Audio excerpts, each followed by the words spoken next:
আল্লাহ তাআলা যেন ডেকে বলে, বান্দা তাহলে এই নাফরমানি কি আর কোনোদিন ছাড়বা না বান্দা? সিদ্ধান্ত নিয়ে ফেলছো তাইলে আজীবন সুদের উপরেই থাকবা, আজীবন মিথ্যার উপরেই থাকবা। তাহলে কি বান্দা এই ফয়সালা নিয়ে ফেলছো? আজীবন কাস্টমার ঠকাইয়েই যাইবা, ওজনে কমই দিয়ে যাবা। তাহলে কি এই ফয়সালা নিয়ে নিছো তোমার বিবি আজীবন বেপরদাই থাকবে? তোমার ঘরে অহরহ প্রতিনিয়ত রঙিন টেলিভিশন চলবে নিয়মিত, এই ফয়সালা তোমার? ঠিক আছে বান্দা, কুলু ওয়া তামাত্তাউ কালিলান ইন্নাকুম মুজরিমুন। কোরআন শরীফের আয়াত। আল্লাহ বলছে, নাফরমান বান্দা, খাও, দুনিয়া ভোগ করো কিছুক্ষণের জন্য, শুধু মনে রেখো ইন্নাকুম মুজরিমুন, তুমি কিন্তু পাপী। এই কথাটা শুধু মনে রাখো, বাকিটা পরে হইব, ভাত খাও। হ্যাঁ হ্যাঁ, কোরআন শরীফের আয়াত এটা। কুলু ওয়া তামাত্তাউ কালিলান ইন্নাকুম মুজরিমুন। আল্লাহ যেন বলে 8টার সময় যেই নাফরমান নাস্তা খাইতে বসে, আল্লাহ বলে, বান্দা খা, কোনো অসুবিধা নাই, শুধু মনে রাখিস বেঈমান ফজরের নামাজ পড়ো নাই। কথাখান শুধু মনে রাখো, পরে হইব অন খাও। রাত 10টা বাজে যেই নাফরমান ভাত খাইতে বসছে, আল্লাহ তাআলা যেন ডাক দিয়ে বলছে, বেঈমান খা, ভাত খা, খানা আমি আটকাইতাম না, শুধু মনে রাখিস এশার নামাজ পড়স নাই, ভাত খা বেঈমান। খানা আটকাবো না, খানা আমি জন্তু জানোয়ারও খাওয়াই, তোরে খাওয়াবো না কেন? খানা আমি কুকুর বিড়ালরেও খাওয়াই, খানা আমি গরু ছাগলরেও খাওয়াই, তোরে দেব না কেন? বান্দা খা, শুধু মনে রাখবি ইন্না আ'তাদনা লিল কাফিরিনা সালাসিলা ওয়া আগলালাম ওয়া সাইরা। আল্লাহ বলে, প্রতিটা নাফরমানের জন্য আমি রেডি রাখছি আগুনের শিকল এবং আগুনের বেড়ি এবং জাহান্নামের আগুন। 1 নাম্বার 70 জিরাআন, 70 হাত লম্বা আগুনের শিকল দিয়ে জাহান্নামীকে হাসরের ময়দানে আল্লাহর ফেরেশতা বান দিবে। 1 2 নাম্বার 2টা হাত। দোস্ত দেখেন শুধু আমার দিকে, সূরা ইয়াসিনে আছে, ইন্না জাআলনা ফি আ'নাকিহিম আগলালান ফাহিয়া ইলাল আদকানি ফাহুম মুকমাহুন। এটার অর্থ হলো এই যে হাসরের ময়দানে প্রত্যেকটা পাপী নাফরমানকে ফেরেশতা 2 হাত আলগি দিয়া এইভাবে ঘাড়ের সাথে বান দিয়া ধইরা, এই 2 থুতনির নিচে 2 হাত এভাবে দিয়া এইভাবে বান দিয়া রাখবে। আল্লাহর কসম, রব্বে কাবার কসম করে বললাম, এইভাবে বান দিবে। আর কোনোদিন বেঈমান চোখটাও নিচের দিকে নামাইতে পারবে না, কারণ এই থুতনি তো উঠাই দিছে উপরের দিকে, এটা দিয়ে ঠেলা দিয়া। এটা অর্থ হলো আগলা আলাম।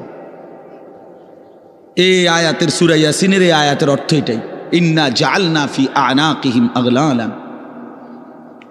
আল্লাহ বলছে, বান্দা আমি দেখাবো। আল্লাহ ডাক দিয়ে বলে, ভাই আমারও তোমারও, জওয়ানকেও বুড়োকেও। আল্লাহ বলে, বান্দা কি মনে করছো আমি রহমান না? ঠিক আছে, তুমি কি এটা শোনো নাই আমি যে কাহ্হার? তুমি তো শুনছো আমি রাহিম, তুমি কি শোনো নাই আমি জব্বার?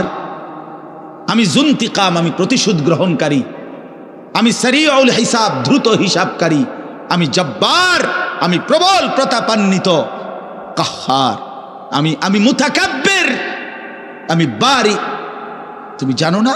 আমার একটা নাম শুনলা, আমার দয়ার নামটা শুনলা, আমি যে শাস্তি দেব সেটা শোনো নাই? কি ভাইয়া, কোরআনুল কারীমের মধ্যে জান্নাতের বর্ণনা যেমন আছে, জাহান্নামের বর্ণনা নাই?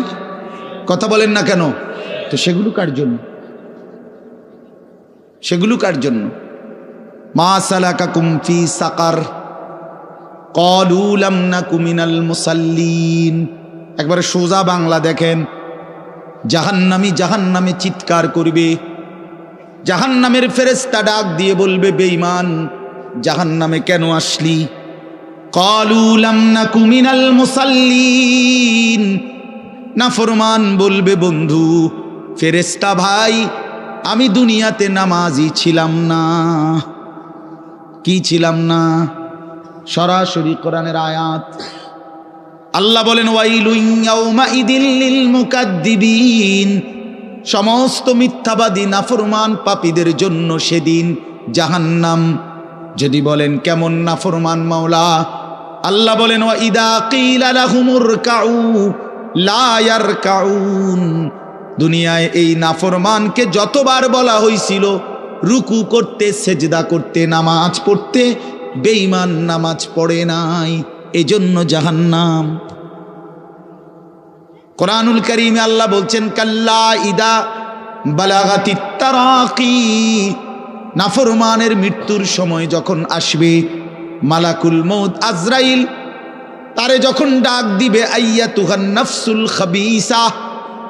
প্রতিটা পাপী নাফরমানের জান কবজের সময় আজরাইল যখন ডাক দিয়ে বলবে, হে খবিস আত্মা বের হ, উখরুজি বের হ। আত্মাটা বের হতে চাইবে না। আল্লাহর নবী বলেন কসম বাবা, নবীজি বলে মালাকুল মউত আজরাইল খপ করে ধইরা কলজা থেকে রুহুটা একটা টান দিয়া ছিঁড়া ফেলবে, একটা টান দিয়া ছিঁড়ে ফেলবে। এরপরে রুহুটা কণ্ঠনালীর কাছে এসে আটকায় যাবে। কাল্লা ইদা বালাগাতিত তারাকি, তারাকি মানে কণ্ঠনালী। ফালাউলা ইদা বালাগাতিল হুলকুম ওয়া আনতুম হিনা ইদিন তানজুরুন। এটার অর্থ এটাই, হুলকুম মানে এই কণ্ঠনালী। বের হতে চাইবে না রুহু। আজরাইল তখন ধৈরে টাইনা হেসরাইয়া ছিঁড়া ছিন্ন ভিন্ন করে বেঈমান নাফরমানের কলজা ছিঁড়া ফেলবে, রুহু ছিঁড়ে ফেলবে, এরপরে শরীর থেকে বের করে নিয়ে আসবে। আরে বন্ধু, এই কোরআনে আছে, আল্লাহ নিজে বলছে এমন নির্মম মৃত্যু হলো কেন, এই নাফরমানের মউত এত কঠিন হলো কেন, তার কলজা ছিঁড়া ফেলছে, রুহু ছিঁড়ে ফেলছে, এমন মৃত্যু হলো কেন? আল্লাহর কসম বাপ আমারেও বলি, আপনারেও বলি, আল্লাহ কোরআনে সরাসরি বলছে এমন ভয়ানক মৃত্যু হলো কেন? ফালা সাদ্দাকা ওয়ালা সাল্লা। কারণ এই নাফরমান আমি আল্লাহর কথায় বিশ্বাস করে নাই, ওয়ালা সাল্লা, এবং নামাজ পড়ে নাই, নামাজ পড়ে নাই, নামাজ পড়ে। হ্যাঁ, বেনামাজি সন্তান মনে রাখো, বাদুগা খাইতে এলে খুব মাতবর, মোবাইল একখান টিপে, মোটরসাইকেল একখান চালায়। হ্যাঁ, বাহ বাহ বাহ বাহ বাহ বাহ বাহ।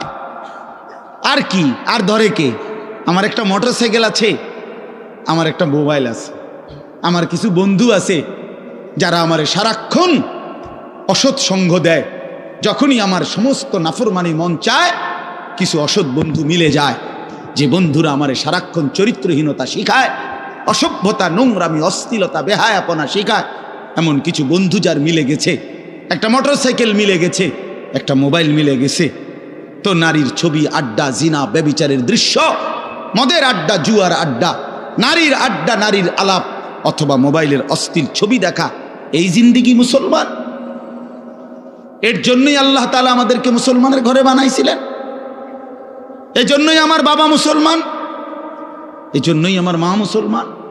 ওফো, আল্লাহ আপনি মাফ করে দেন। ইনসাফের সাথে ভাইবেন। অনেক নওজোয়ান ভাই, সবাইরে অনুরোধ করলাম, দোস্ত আমার, ইনসাফের সাথে ভাইবেন, নিজেরে নষ্ট করেন না। ছেলেরা আমার, ভাইয়া নিজেরে নষ্ট করো না ভাই, নওজোয়ান ভাই নিজেরে নষ্ট করো না। শেষ পর্যন্ত কেউ নাই, শেষ পর্যন্ত একদিন, দিন শেষে, রাত শেষে দেখবেন আমার সাথে কেউ নাই, আমি একাই, আমি একাই। একদিন কবর আমারে সব সম্পর্ক ছিন্ন করে দিবে, একদিন মৃত্যু আমাকে সব ভুলায় দিবে, সব ভুলায় দিবে। তো এই সূরাটার নাম হলো সূরা মুলক। এটা কোরআন শরীফের অত্যন্ত ফজিলতপূর্ণ একটা সূরা, মাত্র 30টা আয়াত এই সূরার মধ্যে। আল্লাহ নবী সাল্লাল্লাহু আলাইহি ওয়াসাল্লাম বলছেন, এই সূরাটি যে নিয়মিত তেলাওয়াত করবে, আল্লাহ নবী বলেন তুমজিহি মিন আযাবিল কবর, এই সূরা মুলক তাকে কবরের আযাব থেকে রক্ষা করবে। এটাই সূরার ফজিলত। এজন্য আলহামদুলিল্লাহ উলামায়ে কেরাম, আমাদের মাদ্রাসাগুলোর তালিবে ইলম এবং আল্লাহওয়ালা বুজুর্গানে দ্বীন সব সময় রাত্রিবেলা ঘুমের আগেই এই সূরা মুলক তেলাওয়াত করে। এই 4-5 মিনিট সময় লাগে, কিন্তু এই সূরার বড় ফজিলত হলো আল্লাহ নবী সাল্লাল্লাহু আলাইহি সাল্লাম বলেন এই সূরা কবরের আযাব থেকে রক্ষা করবে, কবরের আযাব থেকে রক্ষা করবে। আমার ভাই, আমার বন্ধু, রাসূলুল্লাহ সাল্লাল্লাহু আলাইহি সাল্লামের অগণিত হাদিস এ কথার প্রমাণ করে যে কবরে আযাব হবে। হাসরের আযাব তো আছেই, জাহান্নামের আযাব তো আছেই, কবরেও আযাব হবে। মেন বিচার তো হবে হাসরের ময়দানে, তার আগেই আযাব হবে কবরে। আপনারা সহজ বাংলায় বুঝবেন। আসামি যখন ধরে ফেলে তখন মামলার হিয়ারিং তো চলে, মামলার শুনানি তো চলে, কিন্তু সে কারাগারে ঠিকই আটকায় রইছে। কারাগারের কষ্ট যন্ত্রণা সে হাজতি হিসাবে ভোগ করতে থাকে। আবার যখন মামলার রায় হয় তখন সে আবার আসামির পরে হিসাব পরে, কিন্তু কষ্ট লাঞ্ছনা এটা তো তার শুরু হয়ে যায়। যদিও এখনো বিচার শেষ হয় নাই, বিচার প্রক্রিয়া দিন, 10 দিন, 50 দিন, 20 দিন, 1 মাস পর পর মামলার ডেট পরে শুনানি হয়, কিন্তু সে তো থাকে কারাগারে, সে তো থাকে কারাগারে। তো আল্লাহ পাক রব্বুল আলামিন বলেন নাফরমান সে তো হাসরের ময়দানে বিচার হবে চূড়ান্ত, কিন্তু কবর থেকেই আযাব শুরু, কবর থেকেই আযাব শুরু। রাসূলুল্লাহ সাল্লাল্লাহু আলাইহি সাল্লাম খুব বেশি হাদিসের মধ্যে আছে একজন বিখ্যাত সাহাবী, আপনারা সবাই ওনার নাম জানেন, ইসলামের 3য় খলিফা হযরত ওসমান রাদিয়াল্লাহু তাআলা আনহু। কিতাবের মধ্যে আছে, আমরা নিজে আত-তাযকিরা, আমার কাছে কিতাব আছে আরবি, ইমাম কুরতুবী রাহমাতুল্লাহ লিখিত কিতাব, ওখানে আছে হযরত ওসমান রাদিয়াল্লাহু তাআলা আনহু যখন কোনো কবরের সামনে দাঁড়াইতেন তো প্রচণ্ড কাঁদতেন, ভীষণ কাঁদতেন। হাত্তা ইয়াবুল্লা লিহিয়াতাহু, কাঁদতে কাঁদতে উনার দাড়ি ভিজে যেত। তো উনার সাথীরা জিজ্ঞেস করতেন, হযরত আপনি জাহান্নামের কথা বললেও এত কাঁদেন না, অথচ কবরের দেখলে এভাবে কাঁদেন কেন? তো তিনি বলতেন, ইন্নাল কবরা আউয়ালু মানাজিলিল আখিরা, শোনো কবর হচ্ছে আখিরাতের প্রথম ঘাঁটি। ফা ইন নাজা মিনহু ফামা বাদাহু আইসারু মিনহু, যদি কোনো ব্যক্তি এই কবরের ঘাটিতে বাইচা যায় পরবর্তী সবগুলো ঘাটি তার জন্য সহজ। ওয়া ইন লাম ইয়ানজু মিনহু ফামা বাদাহু আশাদ্দু মিনহু, এই কবরে এই ঘাটিতে যে জিততে পারবে না, বাঁচতে পারবে না, তো পরবর্তী সবগুলো ঘাটি তার জন্য তার চাইতে বেশি কঠিন। এই কথার কারণে আমি ভয় পাই, কবর দেখলে আমার মনে পড়ে, হায় আমি এই কবরের আযাব থেকে বাঁচবো কিনা, এই ভয়ে আমার কাঁদতে থাকি। তো এরপরে তিনি বলছেন, হযরত উসমান রাদিয়াল্লাহু তাআলা আনহু বর্ণনা করেন যে আল্লাহর নবী সাল্লাল্লাহু আলাইহি সাল্লাম বলছেন, আমার ভাই খেয়াল করে শুনেন, নবীজি নিজে বলছেন, আল্লাহ রাসূল সাল্লাল্লাহু আলাইহি সাল্লাম জীবনে কোনোদিন একটা শব্দ বানায়া বলছেন? কথা বলেন। অতিরিক্ত বলছেন, বেশতি বলছেন, শুধু ভয় দেখানোর জন্য বলছেন না, তামাশা করে বলছেন? এটা আপনাদের ইয়াকিন তো? কথা বলেন না। আল্লাহ নবী সাল্লাল্লাহু আলাইহি সাল্লাম বলেন, মা রাআইতু মানজারান কাত্তু ইল্লা ওয়াল কবরু আফজাউ মিনহু। রাসূলুল্লাহ বলেন, হযরত ওসমান বর্ণনা করেন যে আমি নবীজির জবানে শুনছি, নবীজি বলছেন, হে আমার উম্মত, আল্লাহর কসম উম্মত, কবরের চাইতে অধিক ভয়ানক কোন আযাবের দৃশ্য আমি রাসূল মুহাম্মদ দেখি নাই, আমি দেখিনি। রাসূলুল্লাহ সাল্লাল্লাহু আলাইহি সাল্লাম বলছেন। প্রিয় ভাই আমার, আল্লাহর নবী সাল্লাল্লাহু আলাইহি সাল্লামের সরাসরি হাদিস, যে ব্যক্তি কবরের 3টা প্রশ্নের জবাব দিতে পারবে না, রাসূলুল্লাহ সাল্লাল্লাহু আলাইহি সাল্লাম বলেন আল্লাহ তাআলার পক্ষ থেকে তখন ফেরেশতাদের কাছে ঘোষণা আসবে, আফরিশুহু মিনান নার ওয়ালবাসুহু মিনান নার ওয়াফতাহু লাহু বাবান ইলান নার। আমার এই নাফরমান বান্দার কবরে জাহান্নামের বিছানা বিছিয়ে দাও, জাহান্নামের পোশাক পরিয়ে দাও, আর জাহান্নাম বরাবর তার জন্য কবর থেকে দরজা খুলে দাও। ফেরেশতারা যখন এই কার্যক্রমটা শেষ করবে, প্রথম জাহান্নামের বিছানা বিছায় দিছে, পোশাক পরায় দিছে, জাহান্নাম বরাবর দরজা খুলে দিছে, আল্লাহর নবী সাল্লাল্লাহু আলাইহি ওয়াসাল্লাম বলেন একজন ফেরেশতা এসে তখন ফায়ুদরাবু লাহু বিমিতরাকাতিম মিন হাদিদিন, নবীজি সাল্লাল্লাহু আলাইহি সাল্লাম বলেন তখন একটা লোহার হাতুড়ি, লোহার গুর্জ, লোহার হাতুড়ি দিয়ে একজন ফেরেশতা তাকে একটা আঘাত করবে। কি আঘাত, কোথায় আঘাত করবে? সরাসরি হাদিসের শব্দ, বরবাতান বাইনা উজুনাইহি, তার দুই কান বরাবর একটা আঘাত করবে। রাসূলুল্লাহ সাল্লাল্লাহু আলাইহি সাল্লাম বলেন, ফায়াসিহু সাইহাতান, ওই নাফরমান তখন এত জোরে চিৎকার করবে, ইয়াসমাউহা মান ইয়ালিহি ইল্লা সাকালাইন, মানুষ এবং জিন ব্যতীত আল্লাহর সমস্ত সৃষ্টি ওই বেঈমানের চিৎকার শুনতে পায়।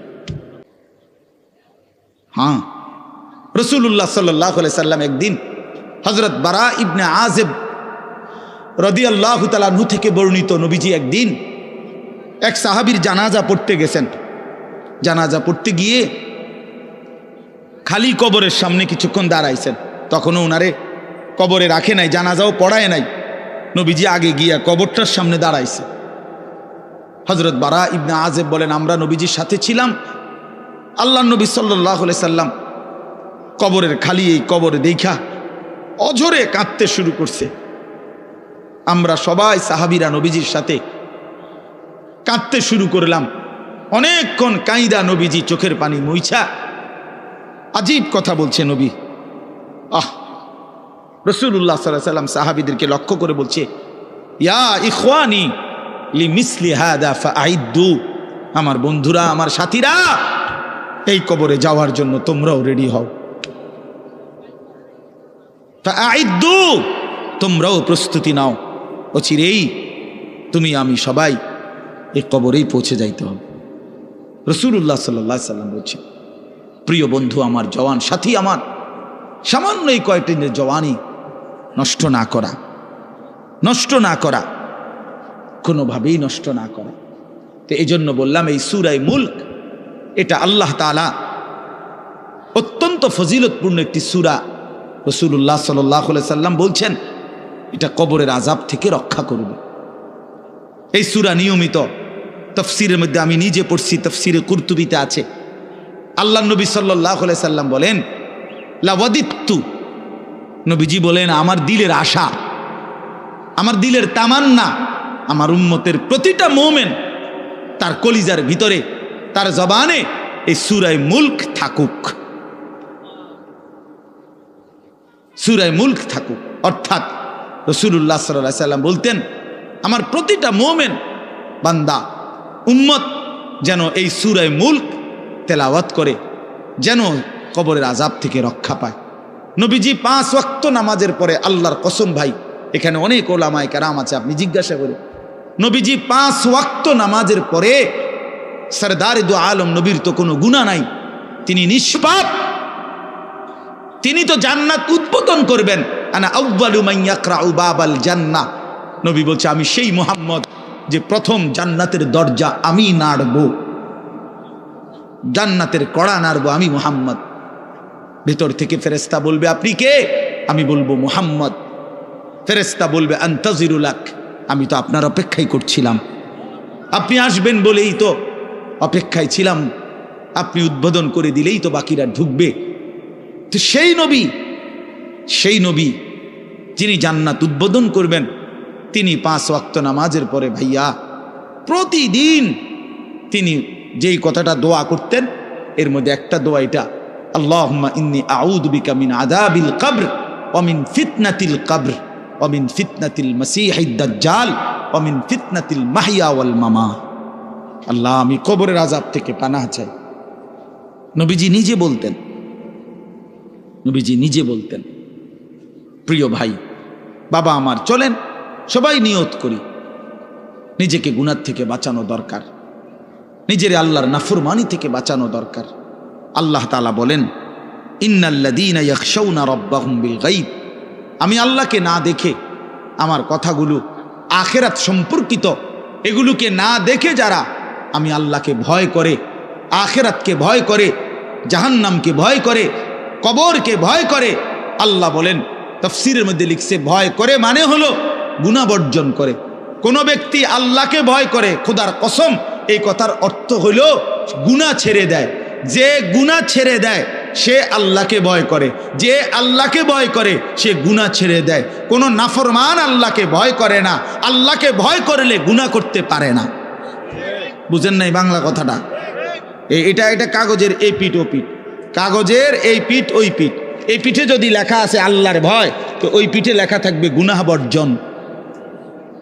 যে গুনাহ ছেড়ে দেয় সে অটোমেটিকলি আল্লাহকে ভয় করে, যে আল্লাহকে ভয় করে সে গুনাহ বর্জন করে। এজন্য তাকওয়ার অর্থ আল্লাহর ভয়, এটার প্রথম অর্থ হইল গুনাহ বর্জন। মান খাশিয়ার রহমান, আল্লাহকে ভয়, এটার প্রথম অর্থ গুনাহ বর্জন, গুনাহ বর্জন। আমার শায়েখ আল্লামা মুফতি মুশতাকুন নবী সাহেব সব সময় চিল্লায় মাহফিলে, অনেক সময় কবরের আযাব। ছেলেরা আমার দোস্ত, আমার বাপ, আমার বন্ধু, আমার, আপনি হাসলেও কবরে যাইতে হবে, কাঁদলেও কবরে যাইতে হবে। রাজপ্রাসাদের ওই অট্টালিকাতে যে থাকে সেও একদিন মরে যাবে, জীর্ণ কুঠিরে কুড়ে ঘরে যে থাকে সেও মরে যাবে। জীবনে যে কোনোদিন সুখ দেখে নাই দুঃখের সাগরে, তারও মৃত্যু হবে। জীবনে যে কোনোদিন দুঃখ দেখে নাই সুখের সাগরে ভাসছিল, তারও মৃত্যু হবে, সেও মরে যাবে। কবর নিশ্চিত, কবর নিশ্চিত। আমিন ওয়ারাইহিম বারযাখুন ইলা ইয়াউমি ইউবআসুন। আল্লাহ তাআলা মৃত ব্যক্তিকে বলবে, বান্দা, কোরআন শরীফের আয়াত, এখন থেকে নিয়ে ইসরাফিলের ফুঁতে হাসরের ময়দানে উঠানো পর্যন্ত বারজাখ মানে কবরের জীবনে পড়ে থাকো। ভেবে দেখেন, ভেবে দেখেন, শুধু 1 মিনিট আমিও ভাবি, আপনিও ভাবেন। হাদিসের মধ্যে আছে মা বাইনান নাফখাতাইন 40, ইসরাফিল প্রথম ফু দিলে জমিনের সব কিছু মাটির নিচে চলে যাবে। দ্বিতীয় ফু দিলে মাটির নিচ থেকে আবার সবাই উঠে হাসরের ময়দানে দাঁড়াবে। তো নবীজি সাল্লাল্লাহু আলাইহি সাল্লাম বলছে এই 2 ফুঁয়ের মাঝখানে ব্যবধান হবে 40। তো মুহাদ্দিসিনে কেরাম, ওলামায়ে কেরাম বলেন কেউ কেউ এই 2 ফুঁয়ের মাঝখানে ব্যবধান হতে পারে 40,000 বছর। তাহলে ধরে নেন সর্বশেষ যেই লোকটা কবরে গেছে, যদি তার কবরে আযাব হয় তাহলে তার কবরের আযাব ভোগ করতে হবে 40,000 বছর।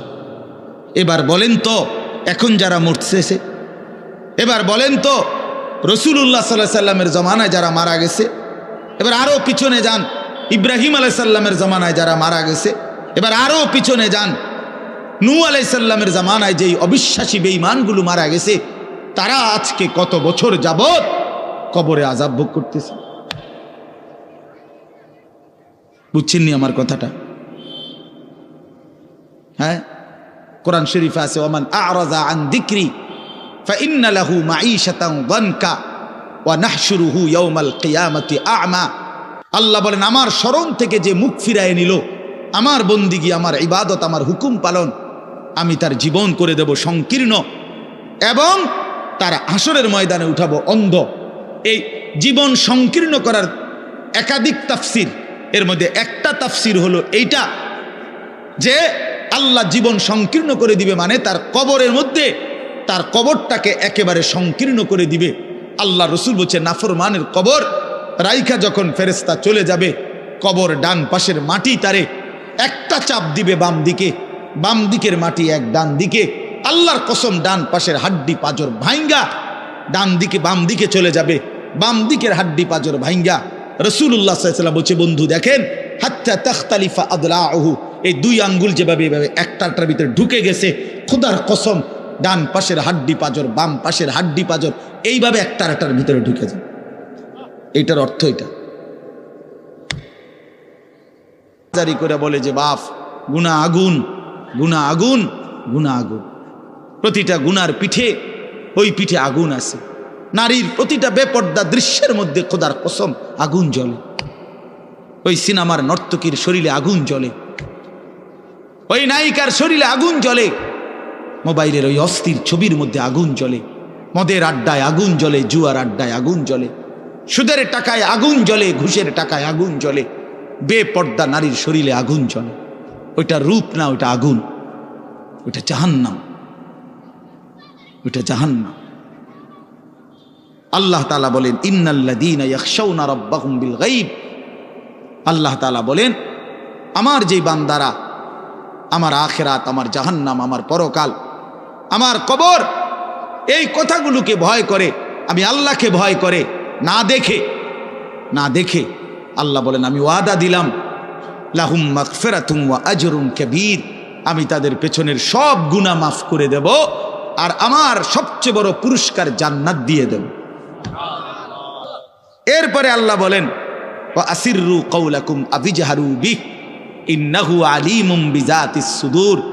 মানুষের তিনটা অবস্থা কথার ক্ষেত্রে, মানুষ তার অভিব্যক্তির ক্ষেত্রে তিনটা অবস্থা হয়। মানুষ কখনো জোরে কথা বলে, মানুষ কখনো আস্তে কথা বলে গোপনে, আর কখনো মানুষ অন্তরে জল্পনা কল্পনা করে, ঠিক না? এই তিনটাই অবস্থা, তিনটাই অবস্থা। তো আল্লাহ তাআলা বলেন, এনে একটা ছোট্ট তাফসীরের মধ্যে আছে, মক্কার কুরাইশরা কাফেররা নবীজির বিরুদ্ধে দিবানিশি ষড়যন্ত্র করত, বুঝছেন?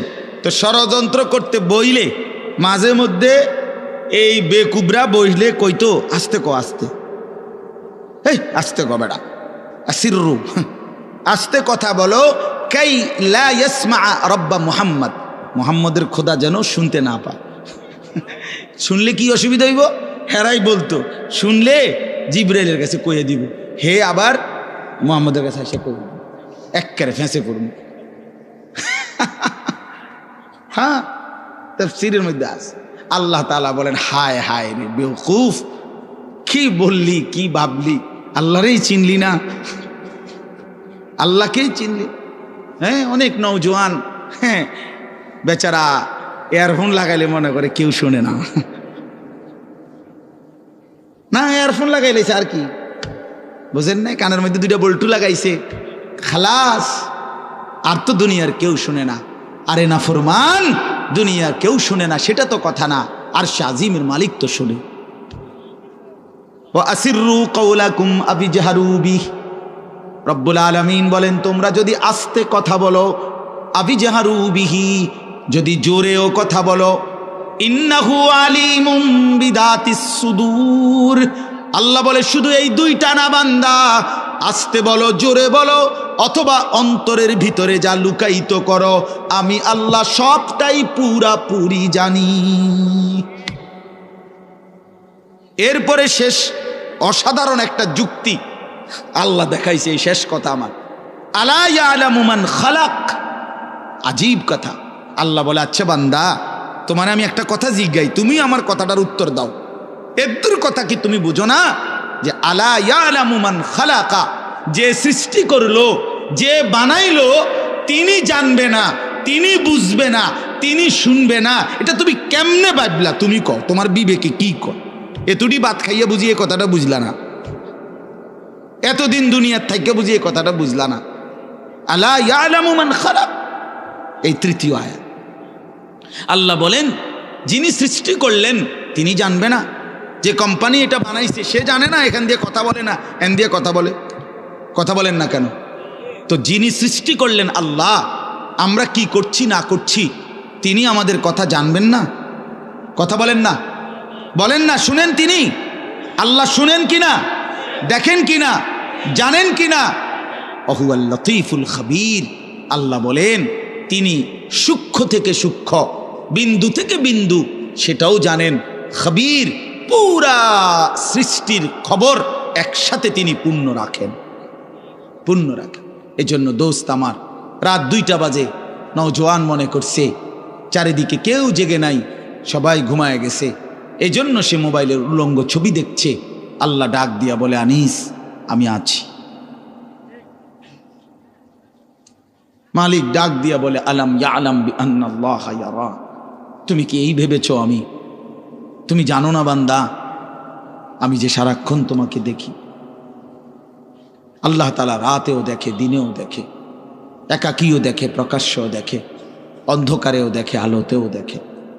7 আসমানের উপরে কোনো ফেরেশতা হাঁটলেও মালিক দেখে, 7 তবক জমিনের নিচে কোনো পিঁপড়া হাঁটলেও মালিক দেখে। আটলান্টিক মহাসাগরের যে প্রাণী গভীর তলদেশে, আল্লাহ তাকেও দেখে। হিমালয়ের সুউচ্চ চূড়ায় যে প্রাণী, আল্লাহ তাকেও দেখে, তাকেও দেখে। ওয়ায়ালামু মা ফিল বাররি ওয়াল বাহার, জলে স্থলে যা আছে আল্লাহ বলেন সব তিনি জানেন। ওমা তাসকুতু মিন ওয়ারাকাতিন ইল্লা ইয়ালামুহা, একটা গাছের পাতাও যদি পড়ে আল্লাহ বলেন আমি তাও জানি। ওয়ালা হাব্বাতিন ফি যুলুমাতিল আরদ, মাটির তলদেশে যেই চারা দানা বীজ তোমরা বপন করছো, আল্লাহ বলে কোন দানা কোন চারা আমি তাও জানি। ওয়ালা রতবিন ওয়ালা ইয়াবিসিন, শুকনায় কি আছে ভিজাতে কি আছে আমি সব জানি। ইল্লা ফি কিতাবিম মুবিন, ওহ মালিক বলে শুধু জানি না রে বান্দা, ওরা আমি সব কিছু আমার তাকদীরে লৌহে মাহফুজের মধ্যে স্পষ্ট করে লিখে রেখেছি।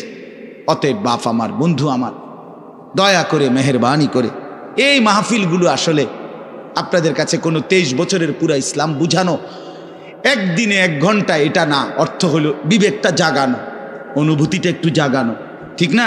একটু যেন মানসিকতাটা বাড়ে, একটু মানসিকতাটা যেন পারে। দুনিয়া ভুলেন, আখেরাত ফিকির করে, আখেরাতের ফিকির করে। যুবক ভাই নিজের ক্ষতি করেন না, নওজোয়ান ভাই নিজের ক্ষতি করেন। আল্লাহর ওয়াস্তে ভাইয়া, চরিত্রহীনতার এই জিন্দেগি সুখ দেয় না। কোনো পাপী সুখে নাই, কোনো হারামখোর, কোনো মদখোর, কোনো গাঁজাখোর, ফুট্টাখোর, বাবাখোর, ডাইলখোর, ইয়াবাখোর, একটাও নাফরমান সুখে নাই।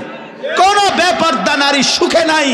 আমি চ্যালেঞ্জ করলাম, কোন হারামখোর, সুদখোর, গাঁজাখোর একটাও সুখে নাই। কোন নাফরমান সুখে থাকে না বন্ধু। সেজদাতে সুখ আছে, আল্লাহকে ডাকলে সুখ আছে, মালিকের সেজদায় সুখ আছে। এজন্য চলেন ইনশাআল্লাহ, নিয়ত করি আল্লাহকে ডাকবো ইনশাআল্লাহ। হারাম ছেড়ে দেই, আল্লাহর নাফরমানি ছেড়ে দেই। আল্লাহ আমাদের সবাইকে কবুল করে নেন। আমার ভাই, আপনাদের কাছে আমার একটা ছোট্ট অনুরোধ। আজকে আমাদের যেই মেহমান এসেছেন, আলহামদুলিল্লাহ আমার অনেক অনেক মহব্বতের মানুষ, হযরত মাওলানা হারিস উদ্দিন সাহেব দামাত বারাকাতুহুমুল আলিয়া, অনেক সুন্দর বয়ান করে। আমি তো কতক্ষণ দমকাইয়া এক কিনার করে লাইছি, আপনি মনে হচ্ছে একটা কাজ্জা লাগছে, বুঝছেন না, এটা ঝগড়া লাগছে যে এরুম হয়েছে। তো এইটা তো কোনো ওয়াজ না, এটা কোনো ওয়াজের জাতো না, কিন্তু ওয়াজ শুনবেন এখন ইনশাআল্লাহ। আপনাদের কাছে অনুরোধ, হযরত মাওলানা হারিস উদ্দিন দামাত বারাকাতুহুম, তিনি আমাদেরও শ্রদ্ধেয়, আমাদের বয়স্ক, আমাদের চাইতো প্রবীণ আলেমে দ্বীন। আজকে বহুদিন যাবৎ আল্লাহর কথা চারদিকে বলে বেড়াচ্ছেন। তা আলহামদুলিল্লাহ মাওলানা সাহেব হযরত এখানে এসেছেন।